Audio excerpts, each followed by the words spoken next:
Hey everybody, it is so great to be with you all today, and I'm so excited to bring these videos freshly and exclusively to Patreon supporters. So thank you, first of all, for being a monthly supporter, and so I'm glad to connect with you in this way.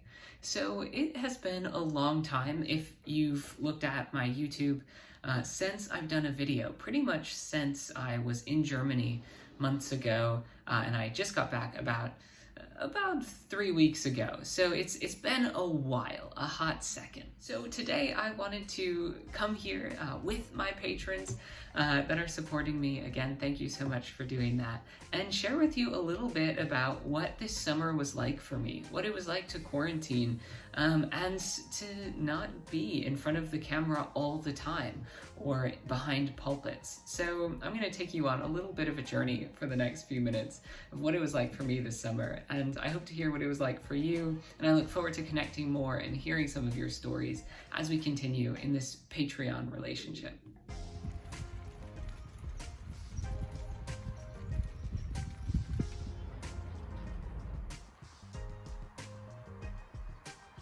As I mentioned on my YouTube channel earlier in the summer, my partner and I, who is German, we had to leave the US because his visa was coming to an end, and we couldn't go to Canada where he studies because US citizens aren't allowed there, understandably. And so the only safe place for us to go was Europe. But Europe was not allowing US citizens because, right, we're horrible. And so the only safe place that we could go, we couldn't go to Germany, where his family is, because US citizens weren't allowed. And so we had to go to the UK first, because there was this little thing where if you quarantined for 2 weeks in the UK, you could go to France, and from France to anywhere else in Europe. So that's how we navigated that safely, is that we quarantined alone with some of his friends who also quarantined for the 2 weeks, which was really sweet of them. Bulked up on food, 2 weeks worth of food. And so we stayed in a house in London with them for 2 full weeks quarantining before we got on the train with our masks and everything, headed for Germany. And so at this point, when we made it to Germany, we were with his family for 2.5 months, essentially, with his family in Germany. And his family's just so sweet. His mom and stepdad are the sweetest people and made us food all the time, which was so nice not to have to cook for myself. For those of you that are college age and know the struggle of what it's like to have to cook your own meals and be creative, yeah, the struggle is real. So it was just so sweet to be there and to get to enjoy time with his family. And this was my 3rd visit to Germany to see his family. I usually go over for New Year's and the holidays, and so it was nice to see Germany in the summer. And my life in Germany was really different. It was very quiet. We would every other day take our bikes, because everyone cycles, right? We'd take our bikes and go to the bakery, and we'd pick up fresh bread for the next couple days. And then we'd go back to the bakery a few days later, and that was pretty much one of our only outings, was taking our bikes into town just a few minutes down the road to the bakery. We did go on a couple of safely distanced adventures, though, while we were there. We went to what they call the Swiss Alps in southern Germany, which was this beautiful place, and some pretty scary rocks to climb. And there was one space, I don't know if you've ever walked through, a medieval church, gone up a bell tower where it's so tight.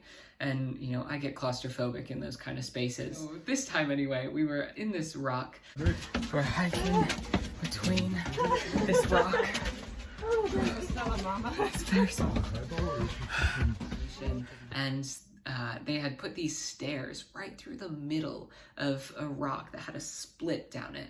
And so there were these tight little stairs that were not even a foot wide, and you had to climb them and go through this rock for a few, maybe 5 minutes of walking up between this crack, between these large rocks. And so we were walking through that, and it very much felt like that claustrophobic feeling in a church, old church bell tower. And so, after we got through that. Although it was scary, it was really beautiful at the end to get to the top and look out and see all of these trees, just see the beauty of creation all around us in Germany. And so that was really great. And, you know, I don't know about you, maybe my family is cliche American, and exercise isn't necessarily what we think of when we think of doing a fun family activity. You know, like it's usually bowling or the movies, but for his family, it was definitely doing some sort of physical activity. So whether it was rock climbing, or one day for his mother's birthday, we started in this town, in this beautiful old city, which I'm forgetting the name of right now, and we got bikes, and it's along the River Elbe, and we rode these bikes right along this river from this one city all the way to Dresden, which is about 25 miles away. And so we rode between these two cities and back in one day for his mother's birthday, because that's what you do for fun. And surprisingly, I did make it the whole way. I did have an e-bike, so that helped a little bit.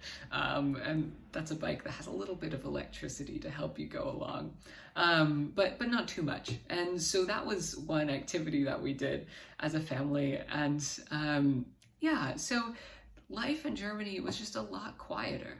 You know, it was nice to have a minute or a month or so to sit and breathe and just be, and to not have to worry about, you know, to be able to take that space to step back, which I recognize is a privilege, to take that space to step back and say, I don't constantly have to be going and fighting for inclusion, that, you know, it's okay to take some time to just rest for a minute or a month. And in the midst of that, you know, I still did meet with some churches in California and Minneapolis, and so there was still a few events, but it was nice to take some time to just be. I did meet with a German United Methodist, and we created a video which you can see on YouTube, hoping to build some bridges together as they struggle for queer inclusion there as well. And so you can see that video on YouTube, and I hope it's just the beginning of a lot of good conversations and networks and bridges that we're going to be building with them. And there were other folks across Germany, in Norway, and in the Netherlands that had invited me, in Denmark, that had invited me to come speak, and then COVID hit again, and so we weren't able to. But we're looking forward to making those connections in the future and working for this global inclusive network of United Methodists around the world. So that's just a little bit of what this pandemic life has been for me. And now I am back in Boston, just setting up my apartment after 2 weeks quarantine in upstate New York with my mother. And so that was nice to have some family time with her. And so then I took the train down here. Now I'm here, luckily, since New York is so safe. Well, we were, at least.